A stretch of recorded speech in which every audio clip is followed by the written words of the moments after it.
Guys, সকাল থেকে হচ্ছে বৃষ্টি। আর এই বৃষ্টিময় একটি দিনে যদি খিচুড়ি না হয় তাহলে কি জমে? চলেন আজকে আপনাদেরকে একটি কালাবুনার রেসিপি দেই আর কিছু বক বক করি।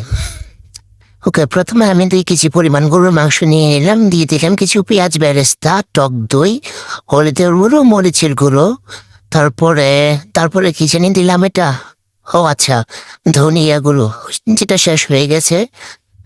দিলাম কালাবুনার মশলা রাঁধুনি, আরো কিছু কাঁচা পেঁয়াজ কুচি দিলাম, বেরেস্তা করা ভাজা তেল, সবটুকু দিতে হবে ভালো মতো। তারপরে দিতে হবে টমেটো কেচাপ, একদম ভালো মতো ভরে ভরে দিতে হবে। দিলাম কয়েকটা তেজপাতা, আদা রসুন বাটা, দেন এগুলো সবকিছু মেখে বসে দিলাম চুলায়। এবার মাংসটাকে ভালো মতো নাড়তে হবে, প্রচুর নাড়তে হবে, নাড়ার উপরে রাখতে পারে, না হয় তলানিতে লেগে যেতে পারে। আর এদিকে খিচুড়িটা রেডি আমার। এদিকে কালাভুনার মধ্যে বাবা দিয়ে নিলাম, সবকিছু রেডি। আমি এখন খাই, আপনারা দেখেন। Tata, bye bye, thanks for watching.